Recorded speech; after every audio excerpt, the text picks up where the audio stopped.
Bismillahirrahmanirrahim. Assalamualaikum warahmatullahi wabarakatuh. Alhamdulillah, wassalatu wassalamu ala rasulillah wa ala alihi wa sahbihi wa man wala. Asyhadu an la ilaha illallah wa asyhadu anna Muhammadan abduhu wa rasuluh. Allahumma la ilma lana illa ma 'allamtana innaka antal alimul hakim. Allahumma anfa'na bima 'allamtana wa 'allimna ma yanfa'una wa zidna ilma.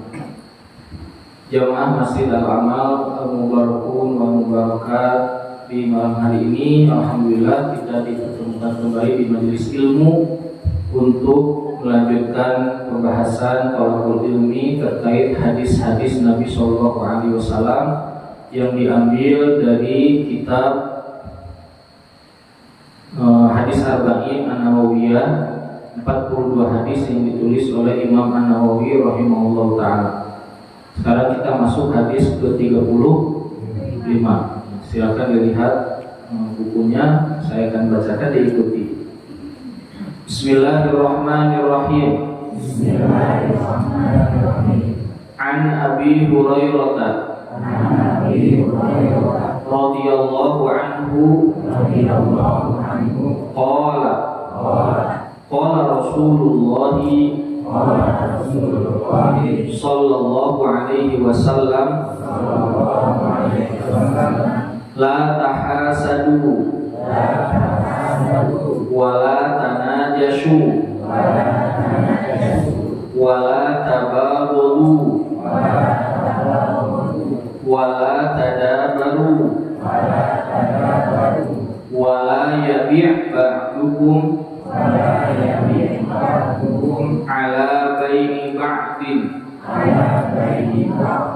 wa kunu ibadallahi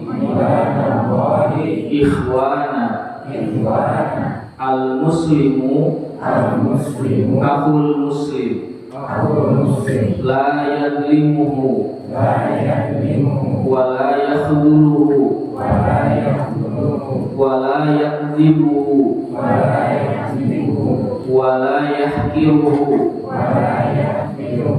At-taqwa hahuna wa yushiru ila sadrihi thalatha marrat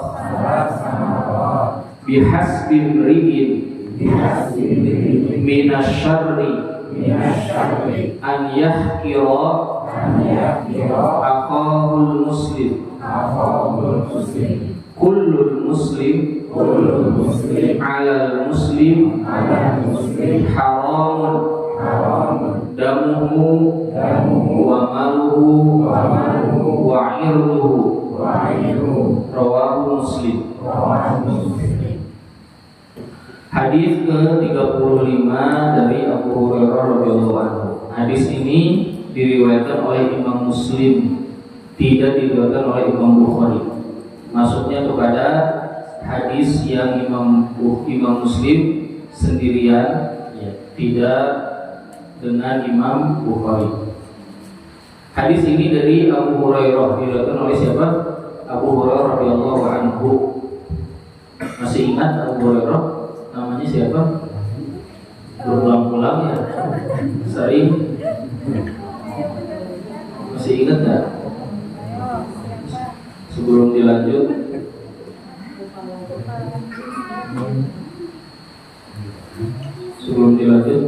yang bisa jawab nanti habis sholat bisa dapat snack.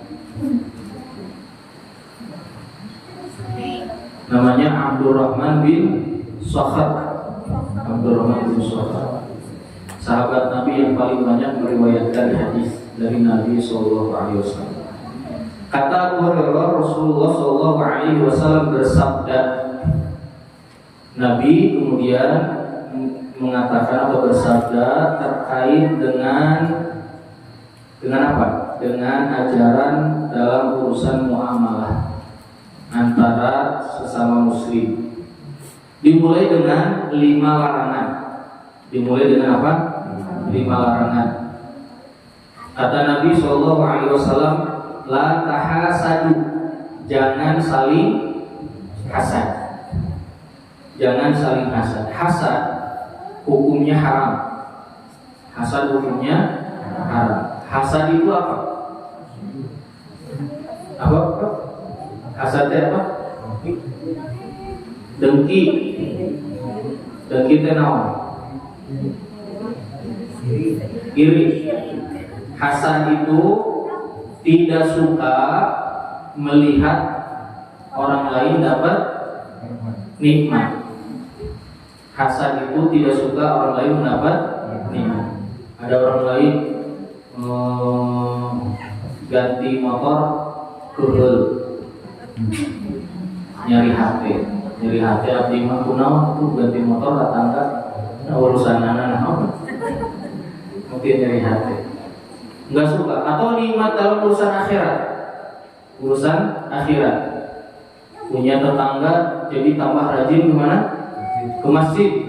Kesel. Kita mah berloba dosa juga nama. Kita mah menuju seueur masalah juga nama tak rajin ke masjid. Hasad enggak suka. Karahatul insan bima an'amallahu alaihi. Dia tidak suka, tidak menyukai orang lain dikasih nikmat sama Allah. Enggak suka. Ini namanya hasad. Dan hasad ini adalah penyakit pertama yang dilakukan oleh iblis. Waktu Nabi Adam diciptakan, iblis langsung hasad sama Nabi Adam, makanya tidak mau sujud. Hasad juga yang menyebabkan Qabil membunuh siapa? Habil, adiknya. Hasad juga yang menyebabkan Nabi Yusuf dimasukkan ke mana? Ke sumur. Hasad ini sifat orang Yahudi. Allah berfirman di Al-Quran, wadda katsirun min ahlil kitabi law yaruddunakum min ba'di imanikum kufaran hasadan. Orang Yahudi itu punya sifat apa? Hasad. Berarti kalau sering hasad mengikuti sifatnya Yahudi. Hasad. Kenapa mereka hasad? Ya nggak suka aja gitu. Nggak suka aja orang hasad. Nah, hasad ini hukumnya haram dan termasuk dosa besar. Hukumnya haram dan termasuk dosa besar. Dan hasad ini memiliki kerusakan. Yang pertama, kerusakannya adalah dia tidak pernah mensyukuri nikmat yang Allah berikan kepada dirinya. Kenapa? Karena sibuk ngurusin orang lain. Padahal dia kan dikasih banyak sama Allah. Nah, sibuk ngurusin batu. Gitu. Ada yang bilang, Pak, terangkan kita tangga orang itu ini hadiah mobil. Makanya tak percaya gimana beritanya. Langsung sibuk. Nggak ada kalimat alhamdulillah. Ada masjid lain ramai, bukan senang, nggak suka. Hasad. Nah, hasad ini yang pertama apa? Dia tidak mensyukuri nikmat. Yang kedua, kerusakan dari hasad adalah dia tidak beriman terhadap takdir yang Allah berikan atau takdir yang Allah tetapkan. Sekarang saya tanya Pak, ada orang dikasih nikmat, takdir Allah bukan? Takdir Allah. Dia nggak suka, berarti dia nggak suka dengan takdir Allah. Kan sudah takdir Allah, dikasih nikmat, kenapa nggak suka? Bukan minum musuh, suka yang hasad tuh. Atau menang wae. Pertama, teori mulai dapat. Jadi yang kedua apa? Dia tidak beriman atau tidak mengimani akan ketentuan atau takdir Allah yang Allah berikan kepada hamba tersebut.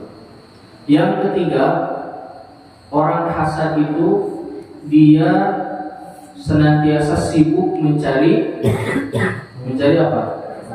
Kesalahan orang lain. Kenapa? Karena dia nggak suka, maka dia cari apa letak kesalahannya. Begitu, dia akan mencari.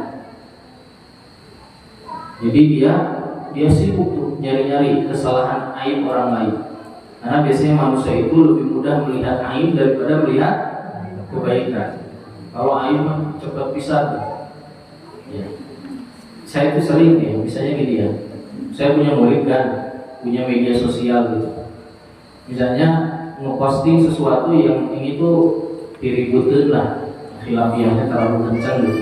Bukan haram, ya ini mah diributin gitu. Misalnya, ini tiba-tiba ada orang udah 10 tahun gak pernah kontak sama saya, tiba-tiba Assalamualaikum Ustaz, di medsos binaan Ustaz ada yang begini, sampai kan ketahu orangnya saya, ujuk-ujuk ngawet. Terus saya cek, saya bilang udah itu di nggak usah diposting. Sedang ini khilafiyah ya beributan, karena orang gampang sekali kalau melihat apa kesalahan. Jadi Hasan itu dia sibuk mencari-cari kesalahan orang lain. Yang berikutnya, orang yang hasad itu merasakan hidupnya sempit. Kayak dadanya itu sempit banget orang hasad. Capek pokoknya di orang hasad mah, capek. Di mana aja capek. Orang hasad, dengki, iri gitu, capek. Kemudian orang hasad itu berpotensi melakukan dosa berikutnya, yaitu adu domba. Kalau orang hasad biasanya suka adu domba, ya, ngadu si iya dan si iya. Karena nggak suka, tiba-tiba diadu nih, biar dia nggak disukai sama yang lain. Suka pernah lihat nggak ada orang ya? Ada laki-laki, misalnya ada 2 orang bersahabat, berteman. Si temannya ini atau ada 2 orang berteman, terus ada orang lain hasad ke salah satu dari mereka. Kemudian dia datangi salah satu yang lain untuk nyeritain aibnya. Tiba-tiba si yang dapat cerita aib ini jadi nggak mau ketemu lagi, padahal nggak ada urusan. Suka ada gitu nggak? Ternyata naon dosa abdi naon, dan kamar ini masih ngobrol. Ya. Oh ternyata ada orang hasad datang ke orang. Dia orang hasad ini berbahaya. Kemudian yang berikutnya, orang hasad itu dia rajin menghabisi amal baik dia. Jadi amal solehnya kebakar, ya. Amal solehnya kebakar dengan apa? Dengan perbuatan. Setiap dia berbuat hasad, hilang, kedelete, ya, kehapus amal. Setiap dia berbuat hasad, kehapus. Setiap dia berbuat hasad, kehapus. Ini orang hasad. Jadi hasad ini kata Nabi SAW, la tahasadu haram, nggak boleh saling hasad, nggak boleh saling hasad. Abu Darda radhiyallahu anhu ditanya oleh istrinya, istrinya ditanya oleh sahabat yang lain, Abu Darda itu biasanya malam hari ngapain? Biasanya malam hari sebelum tidur suka berdoa. Doanya itu, ya Allah ampuni saudara-saudaraku siapapun yang ketemu aku hari ini, dan lapangkan hatiku agar tidak ada rasa dengki kepada siapapun. Lihat, setiap malam tuh biar tidurnya jadi nyenyak, enak. Tidurnya nyenyak, enak. Sudah ada. Syekh bin Baz rahimahullah, salah satu mufti di Saudi, pernah ditanya oleh muridnya di majlis khusus ya. Gimana Syekh bin Baz kan buta, nggak bisa melihat, tapi jadi ulama, jadi mufti. Kok bisa, kata Syekh bin Baz, salah satu kebiasaannya adalah kalau sudah datang sore hari atau malam hari sudah dilepaskan semuanya, nggak ada lagi rasa rasa gegel, rasa sekali terus ya, beres pokoknya.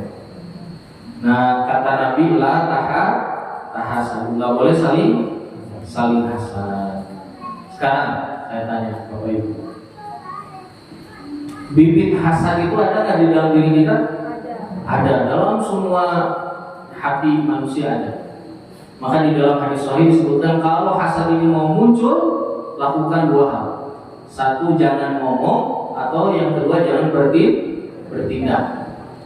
Mulutnya diam. Kalau ada pengen hasud dia teh, sudah mulutnya langsung diam aja. Atau jangan berbuat apa-apa, diam aja. Terus mendingan main bola, musut, naon. Pokoknya jangan sampai melakukan sesuatu yang memunculkan keperbuatan apa? Hasad. Nah, hasad yang paling berbahaya, Bapak Bapak Ibu, di dunia ini adalah hasadnya orang-orang yang membawa ilmu agama, penuntut ilmu, jamaah pengajian, kiai, ustadz. Karena hasadnya bawa nama apa? Agama, bawa nama Quran dan Sunnah. Sekarang ini muncul orang-orang yang jamaahnya itu nggak boleh mendengarkan ceramah dari ustadz yang lain. Nah, kenapa nggak boleh? Atau misalnya menganggap gurunya pasti selalu benar. Nah, Nabi yang benar semua. Imam Bukhari aja dikritik, Imam siapa? Imam Nawawi dikritik, Imam siapa lagi? Imam Syafi'i dikritik, Imam Malik dikritik, bahkan sahabat Abdullah bin Mas'ud, Ibnu Abbas. Oh, masa guru saya salah rumahnya? Pasti ada salah, manusia tidak luput dari kesalahan. Jadi kalau guru kita misalnya kata yang lain, enggak, itu pendapat guru kamu itu salah. Orang ngajak gelut sih. Kenapa marah? Manusia kan bisa salah. Gak usah marah, biasa aja. Jadi ini bahaya kalau sudah bawa nama apa? Nama agama. Gak boleh ngaji ke sana, gak boleh ngaji ke sini. Kata Ali bin Abi Thalib, kalau ada guru melarang muridnya belajar ke guru yang lain padahal guru itu berilmu, maka kata Ali bin Abi Thalib, orang ini yang melarang muridnya itu dia akhlaknya buruk dan amal solehnya selama mengajar tidak akan sampai ke langit. Siapa itu orang yang suka melarang? Jangan ngaji ke sana, jangan ngaji ke sini. Ya, kecuali yang dilarang itu memang menyesatkan. Nah, nggak apa-apa. Kalau menyesatkan, kalau nggak menyesatkan nggak boleh melarang orang.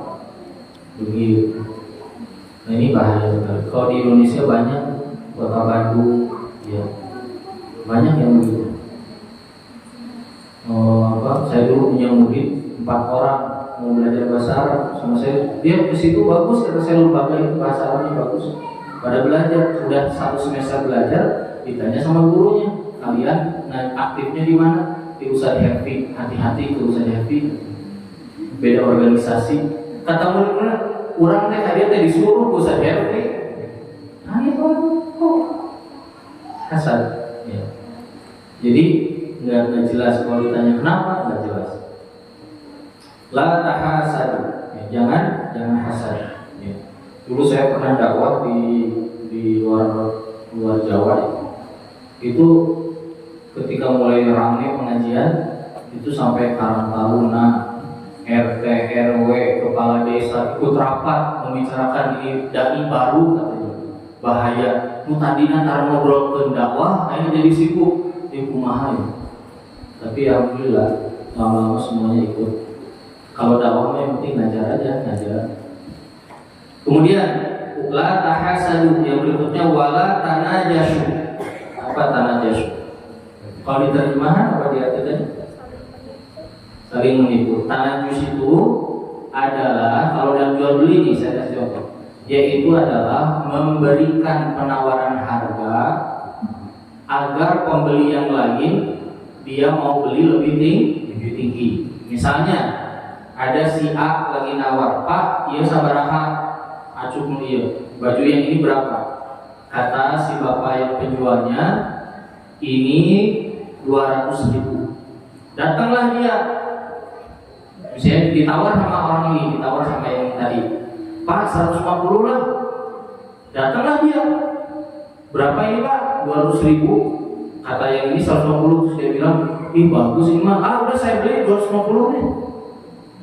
Kata yang tadi nawar pertama, nggak bisa, ini lagi ditawar sama saya, udah saya bayar 250.000 atau saya bayar 200.000. Dia melakukan penawaran harga bukan niatnya bukan mau beli, hanya buat apa? Hanya biar orang lain beli dengan harga yang lebih mahal. Ya, hanya agar orang lain beli dengan harga yang lebih mahal. Begitu juga misalnya jadi penjual. Kalau tadi kan ini pembeli, begitu juga kalau ada penjual. Misalnya ada penjual, Pak ini berapa? Ini 200.000. Kata kebalikannya nih, kalau tadi kan dia nawar dengan harga yang lebih tinggi agar si pembeli ini mau harga yang tinggi. Kalau sekarang enggak, kebalikannya, dia ngejual dengan harga yang lebih rendah agar si penjualnya apa rugi. Misalnya dia udah ngasih tahu, Pak ini mah 200.000, ada penjual di samping, Pak sini aja nih, saya 150.000. Nah, karena dia takut si pembeli ini pergi ke situ, akhirnya dia bilang ya udah Pak 150.000. Nah, akhirnya jadi 150.000. Tujuannya bukan untuk menjual, bukan untuk membeli, tapi untuk apa? Untuk membuat penipuan, ya, untuk menipu yang lain. Ini sekarang banyak jual beli kayak gitu. Ya, tujuannya hanya untuk menipu. Kalau di medsos mau banyak contoh-contohnya. Ya, ada orang pura-pura tuli, ditanya ini harganya berapa mobil ini? Ya ini harganya ya sekitaran. Nah sebentar saya tanya dulu ke bos berapa harganya? 100 juta. Terus dia bilang sok 80. Dia pura-pura apa? Tuli. Beneran 80? Iya, itu tadi kata bos 80. Padahal semuanya dengar itu 100 juta. Terus akhirnya dia beli itu 80 juta. Terus ya udah saya beli aja, kalau saya bilang ke bos 80 juta. Padahal si yang pura-pura tuli sama si bosnya udah kerja sama. Gitu. Ini yang gini banyak penipuan. Tadi saya ditelepon sore-sore. Ada yang nelfon ke saya. Ada nomor terus tulisan logo status WA-nya Pixel apa saya suka kirim Pixel. Bapak betul yang kirim paket, yang beli paket di Tokopedia? Oh iya saya beli. Kenapa? Ini ada kesalahan, tertukar barangnya, jadi nggak bisa dikirim Pak. Jadi bisanya diganti dengan uang, gitu. Kata saya tuh, dari biasanya juga lewat aplikasi. Oh ini mah nggak bisa karena sudah dikirim katanya. Jadi kami yang tanggung jawab, nanti kami kirim uang, nanti Bapak cek. Saya udah terbenar. Sama saya langsung dites, coba berapa saya beli di Tokopedia. Ya saya kan cuma customer service Pak. Ayo tebak dulu kata saya. Dan aku sore-sore kerja di masjid nipu. Terus saya cek di Tokopedia belanjaan saya, ayatnya belum dikirim lah. Gitu. Sekarang penipuan mengerikan. Kayaknya udah lumrah gitu orang menipu. Nah itu namanya najas. Ya, namanya apa? Najas. Najas itu dilarang, hukumnya haram. Wala tanajashu. Ya, wala tanajashu. Sama kayak misalnya apa? Pernikahan juga bisa. Ya, orang lagi ngehitbah terus dia bilang ke calon pengantin perempuannya, ulah ditama kia biar mereka enggak jadi misalnya. Bikin sesuatu yang menipu dia. Nah, pokoknya banyak contoh-contohnya. Kemudian wala tabaghadu, dan jangan saling marah. Marah ini wala tabaghadu maknanya adalah jangan melakukan perbuatan yang akan melahirkan apa? Kemarahan. Saya ulangi lagi. Jangan melakukan perbuatan yang akan melahirkan apa? Kemarahan. Ini yang pertama. Yang kedua, jangan marah. Jangan marah, membalas marah orang lain dengan marah kita. Yang pertama, jangan memulai sesuatu yang akan menimbulkan apa? Kemarahan. Misal contohnya apa Pak? Misalnya parkir di tengah jalan. Ya, di jalan yang sempit dan dia parkir seenaknya. Orang secara logika pasti orang bakal marah, kesulitan orang mau lewat. Nah, ya nggak boleh, haram Anda melakukan sesuatu yang nanti bakal bikin apa? Bakal bikin marah. Itu nggak boleh. Ya, hukumnya apa? Haram. Apapun nggak boleh. Bahkan dalam hal yang kecil. Kan kalau di jalan-jalan sempit mah ya gitu kalau macet. Saya beberapa waktu lalu di ngantar anak di jalan Cigadung. Kan Cigadung mah cuma 2 jalan, 2 mobil tuh. Kalau ada yang nempel kendaraan ke tengah jalan, udah aja mau dikit juga nggak bisa lewat. Macet tuh. Pas giliran saya itu ada yang naik motor beli gorengan, turun. Itu kumah, bapak.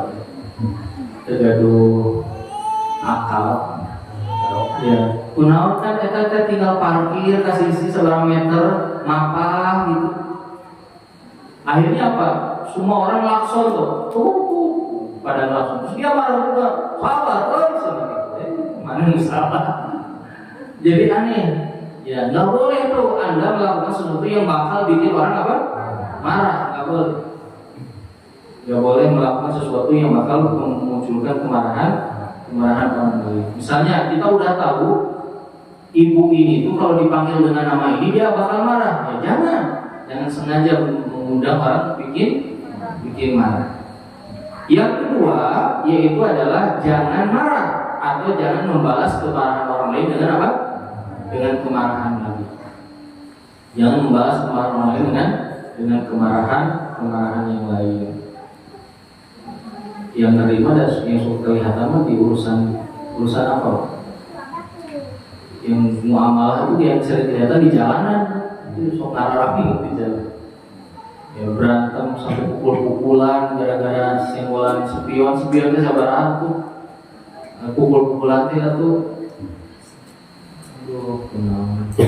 Wala tabawu jangan saling marah, nggak boleh. Kata Nabi SAW, nggak boleh, haram hukumnya. Kan hidupku ini tenang, betul nggak bu? Coba misalnya hutan. Di rumah marah-marahan terus kerjaannya, enak kan di rumah? Enggak, dan betah di rumah. Mungkin anak-anak juga nggak akan betah di rumah. Kalau tiba-tiba tiap di rumah kerjaannya saling marah. Hiji ngambek, dia ngambek, wah susah itu. Nggak tenang, nggak betah, hati sempit. Kata Nabi wala tabaghud. Makanya marah ini bagian dari bisikan setan, dari perbuatan setan. Kemudian wala tadabaru, dan jangan saling membelakangi. Ada 2 makna. Makna pertama, jangan saling membelakangi secara fisik. Secara apa? Fisik. Misalnya ada bapak jalan dari sana, saya jalan di sini. Wah, beda DKM gitu. Yang jangan saling membelakangi. Kenapa? Semua muslim nggak boleh saling membelakangi. Atau yang kedua, saling membelakangi dalam urusan apa? Tadi dalam zahir, yang dulu dalam maknawi. Maknawi itu seperti apa? Seperti misalnya dalam urusan pemikiran, dalam urusan ya hal-hal yang bisa bareng-bareng, ya bareng-bareng aja, nggak usah pengennya beda. Bisa bareng, misalnya Pak nanti malam minggu itu kita kan ada acara warga. Gimana kalau kita ngaliwat, makannya ngaliwat, lauknya bakar gurame. Setuju? Atuh urusan itu mah kudu protes, ikut we lah. Nah, dan capek atuh. Setuju? Abi mah baeuna nasi uduk atau liwat jeung uduk teh naon bedana? Sarua-rua kena gitu. Jadi seneng tuh pengennya apa? Saling bertolak belakang. Pokoknya nggak setuju. Kalau ada orang sih, Pak nanti minumnya, snacknya, minumnya bandrek. Iya, menuju panas ulah bandrek atau cendol we. Sami anis sami eta teh bener. Itu kudu dan mau deui beda-beda ieu bandrek. Jadi nggak usah hal gitu tuh, muslim tuh ya, jalan aja. Kalau urusan agama, akidah, nah itu baru nggak boleh. Yang satu bilang Pak kiblatnya ulah kieu we rada mengkol gitu. Nah, saya nggak setuju, nggak boleh itu. Pak di urang mah ada di masjid urang mah kan beda. Jadi kalau Jumatan adzanna 3 kali we Pak. Nah, itu terakhir 3 kali. Boleh nggak bertolak belakang? Boleh, harus. Kalau dalam urusan apa? Agama yang satu sesat, maka harus dilawan. Tapi kalau urusan dunia nggak boleh saling membelakangi. Kemudian wala yabi' ba'dukum ala bai'i ba'din, jangan menjual beli di atas jual beli orang lain. Maksudnya jangan menawar orang lain yang sedang nawar. Orang lagi belanja, ibu-ibu di pasar, bisa barang ini teh 10.000, oh itu iya teh kami salaman ribu, terus aku ya sakit lah ibadah bisa sabu. Tiba-tiba ibu datang, terus langsung ngambil buahnya, sabar aku ya. Kan mereka lagi apa? Lagi nawar-menawar, lagi ngobrol. Ya. Banyak kayak gitu di tempat beli. Banyak. Nyerentang we gitu. Nggak boleh haram, saur Nabi. Nggak boleh. Ini lagi ada transaksi, biarkan ini selesai dulu. Biarkan dia selesai dulu. Kalau udah selesai, baru kita nawar di situ. Nah ini kalau nggak ngerti agama di pasar juga bisa banyak kemaksiatan. Atau melamar perempuan yang lagi dilamar oleh yang lain. Dibilang ke bapaknya, Pak, Abi mah maharna dia mobil Pajero, so menyadirkan dia. Itu batal ke Pak? Nggak boleh, haram. Hukumnya apa? Haram. Kemudian kata Nabi SAW, jadi ada 5. Yang pertama jangan saling hasad, kedua jangan saling najas, yang ketiga jangan saling ngambek, yang keempat jangan saling apa? Membelakangi, yang kelima jangan melakukan jual beli di atas jual belinya orang lain. 5. Ini larangan semuanya. Berikutnya Nabi SAW menjelaskan kenapa kita nggak boleh melakukan itu semuanya. Kata Nabi, wa kunu ibadallahi ikhwana, jadilah kalian hamba-hamba Allah yang saling bersaudara. Sekarang saya tanya, Bapak Ibu, Bapak Ibu kalau punya adik, punya kakak, sayang nggak? Ya. Nah, Muslim itu semuanya seperti itu, saudara kita. Mereka punya hak dari kita. Jadi mereka saudara kita. Bahkan, ya, Muslim itu, Bapak Ibu, dipentingin. Gak ada yang bisa menyelesaikan, melaksanakan tugas-tugas di dalam Islam sendirian. Gak ada. Tugas di dalam Islam ini banyak sekali. Maka kita itu harus bekerja sama. Kalau ada orang melakukan yang lain yang tidak bisa kita lakukan, kita harus bilang Alhamdulillah. Bukan saling hasad. Gak boleh saling hasad. Dengki ya. Wah, ada majelis itu mah ngajarin ilmu qiraat keren-keren. Dengki, gak usah di sini aja. Kan kamu mah gak bisa.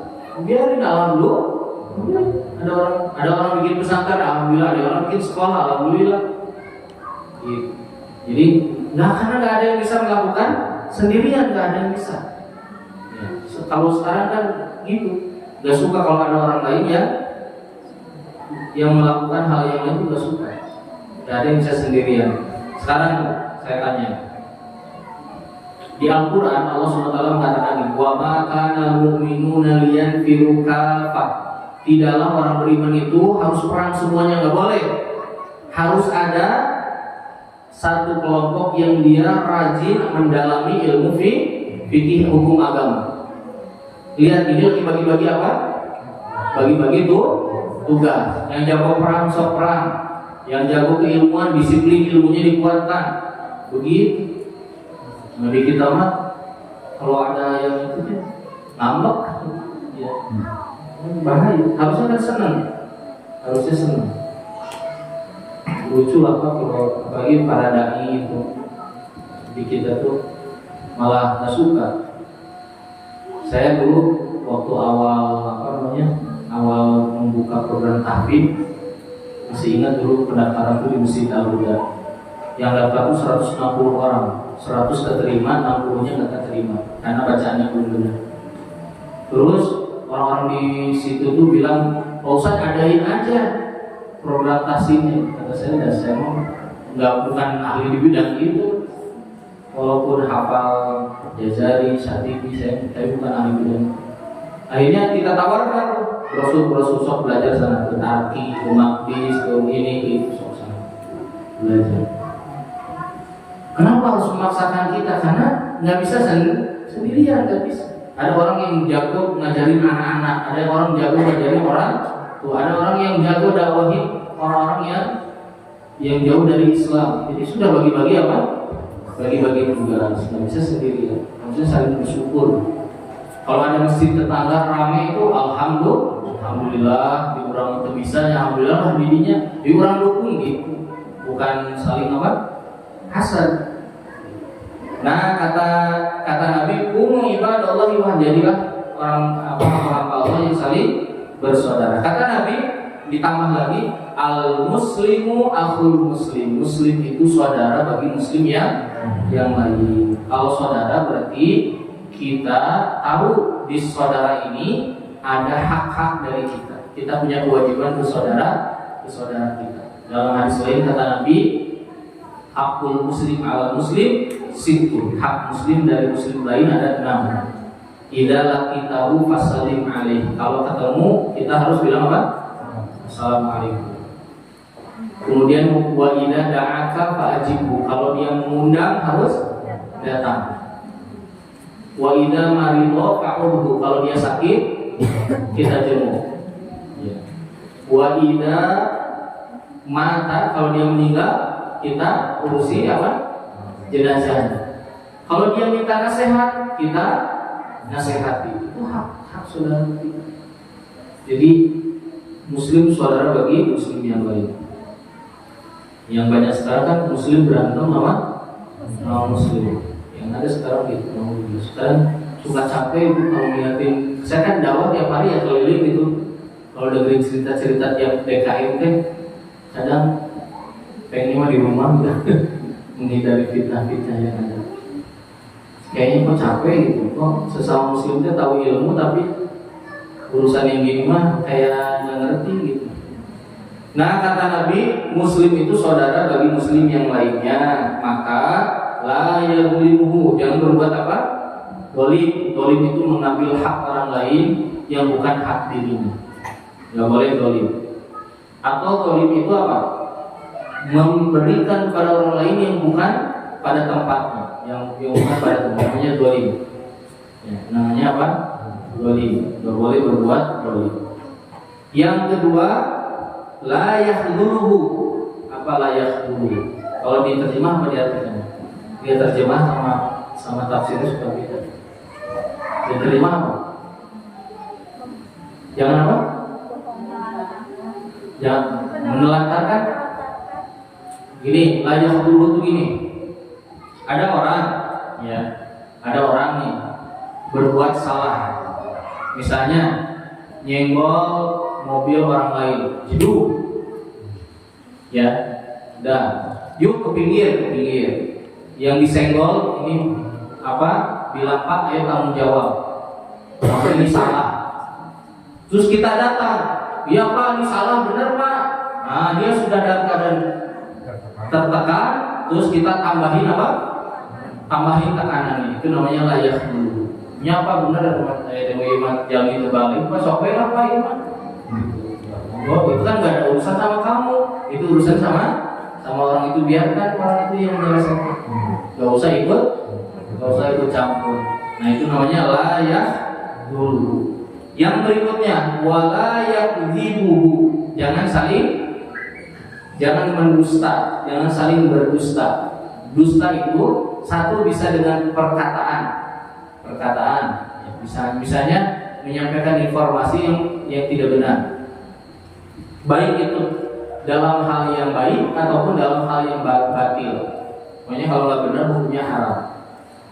Misalnya, nggak boleh kata Nabi begini-begini, padahal Nabi nggak pernah mengatakan demikian. Ini bohong dia. Nah, jangan berdusta. Wala yahqiruhu, dan jangan. Tadi berdusta itu satu dengan lisan, yang kedua dengan perbuatan.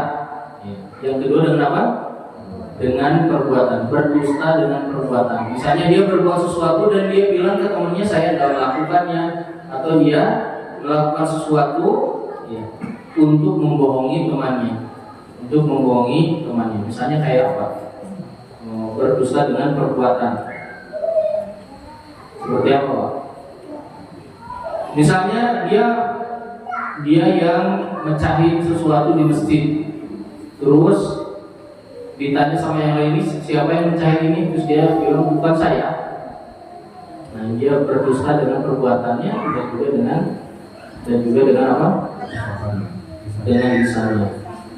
Kata Nabi SAW, la yakdzibuhu, ya, la yakdzib. Atau kalau jual beli kayak gini, misalnya ada bapak-bapak mau jual motor, terus bapak ini bilang, padahal motor nanti habis kena banjir, misalnya mesinnya udah dalamnya jelek.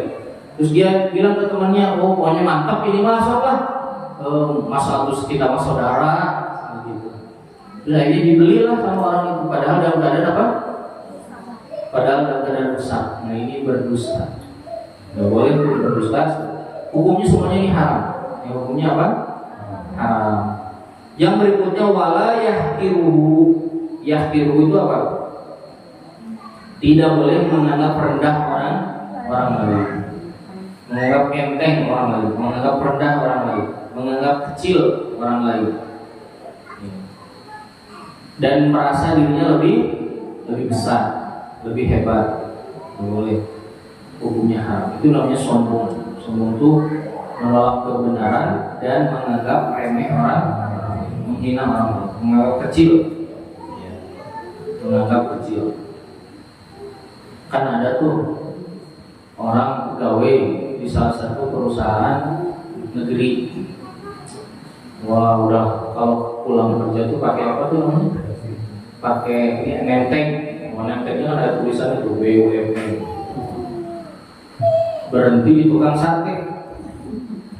Dia bilang, kata terus, beli makan kan? Iya pak. Aduh bapak hujan-hujan gini malam-malam masih dagang. Iya, ya saya mah inilah. Oh, alhamdulillah. Oh, bapak mah ini ya akang mah di kantor. Iya, coba itu tinggal di BUMN. Padahal gaji di bapaknya lebih gede. Pas ditanya, bapak laku sabaraha sehari? Ya 1.500 kusuk lah. Berapa keuntungan besi sebulan? Ya 50 juta lah. Kaget yang di kantor ini. Tadi nah merasa apa? Tinggi. Pas benar-benar ternyata malu. Nah kemudian di akhir-akhir ini Nabi SAW ngasih tahu ya di mana sentral yang menjadi tolak ukur kebaikan semua perbuatan-perbuatan tadi. Perbuatan tadi harus dihindari, nggak boleh hasad, nggak boleh saling marah, nggak boleh saling najas, menipu, nggak boleh saling membelakangi dan yang lainnya tadi semuanya. Gimana cara ngaturnya? Dari urusan hati.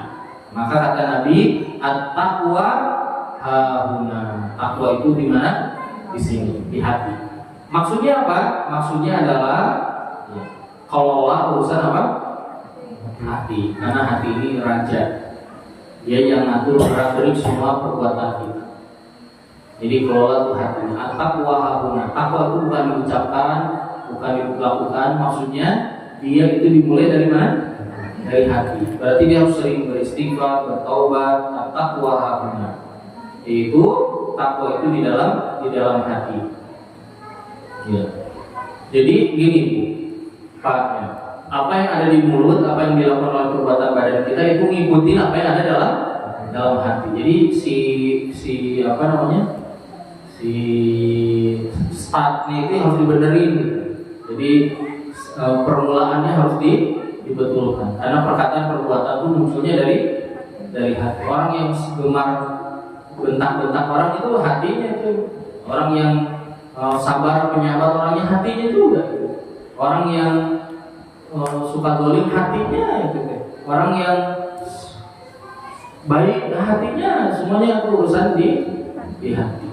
Urusan ya. Nanti itu hati ini yang akan berpengaruh kepada dimulainya apa?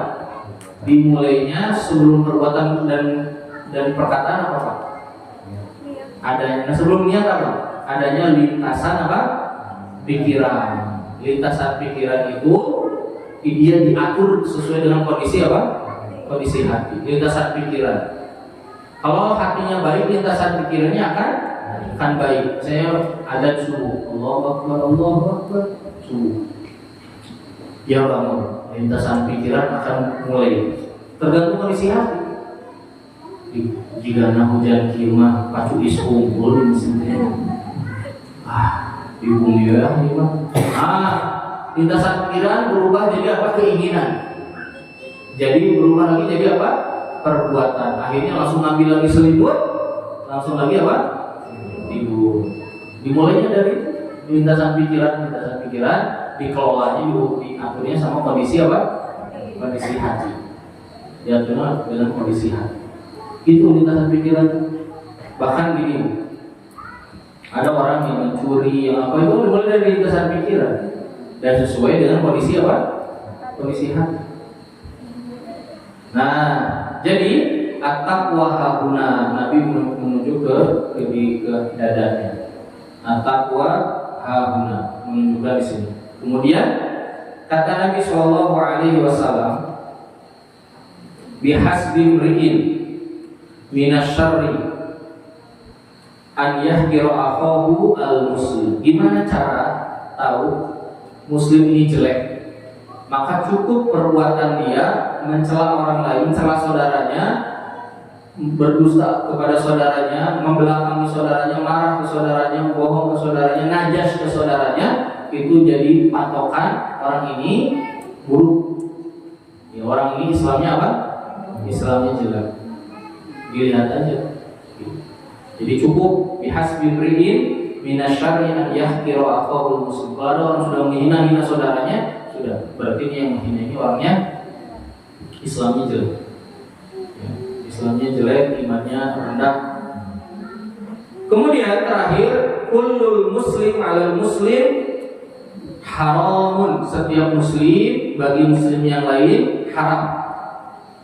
Apa maksudnya?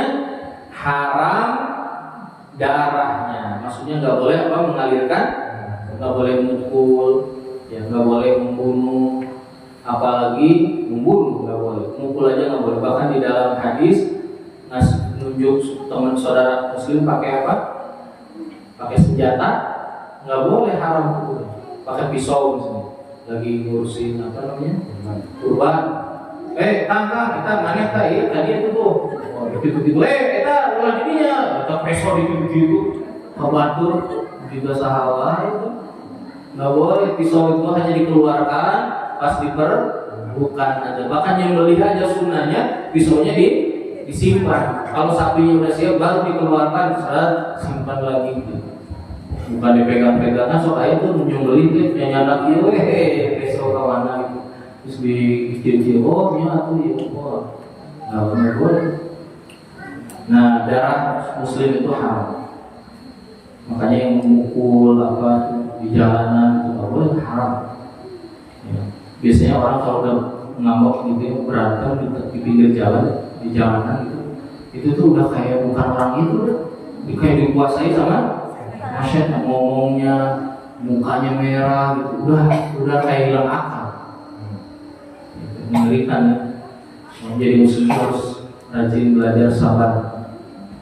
Sabar bukan lemah. Dan gelut mah ya waktunya lawan orang kafir gelut.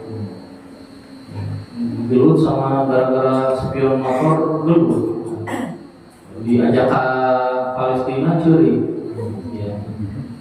Jadi hal-hal remeh kok gelut. Kemudian yang berikutnya nggak boleh haram juga apa? Hartanya. Maksudnya haram untuk diambil, dia punya hak atas harta. Yang berikutnya wa'irluhu, dan kehormatannya. Kehormatan itu apa? Kehormatan itu yaitu seperti apa? Tentang pribadi orang itu, nggak boleh dicari-cari aib, nggak boleh buka-buka aib orang lain, nggak boleh merendahkan orang itu. Kehormatannya dia haram untuk kita ganggu-ganggu. Nggak boleh urusan kehormatan itu, sudah biarin aja. Manusia punya kehormatan masing-masing, nggak boleh dirusak. Nah, ini hadis yang luar biasa. Panduan coba ya muslim kalau pada ngerti hadis ini, kayaknya enak di mana-mana kan? Ya, damai hidup tuh. Kayaknya handphone tinggalin di mall ke, malah yang mahal gitu, di angkot gitu tinggalin.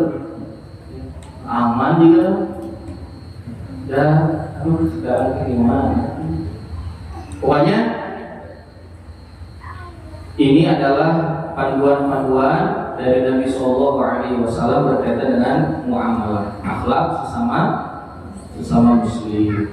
Nah ini harus selalu disampaikan, jadikan panduan dan dilatih, karena akhlak itu kata Nabi Sallallahu Alaihi Wasallam, innamal hilma bin tahallum, sifat lembut itu dilatih, wasabru bin tasabbur, sifat sabar itu dilatih, wal ilmu bin ta'allum, ilmu juga dilatih. Jadi semuanya harus dilatih. Gak bisa jadi penyamar yang hebat kalau dia gak berlatih. Gak akan bisa jadi orang yang lembut, sayang kalau dia gak berlatih. Jadi harus berlatih. Oh ya, saya tutup. Alhamdulillah, aku qouli hadza wa astaghfirullah li wa lakum fastaghfiruhu innahu ghafurur rahim. Alhamdulillah. Assalamualaikum warahmatullahi wabarakatuh.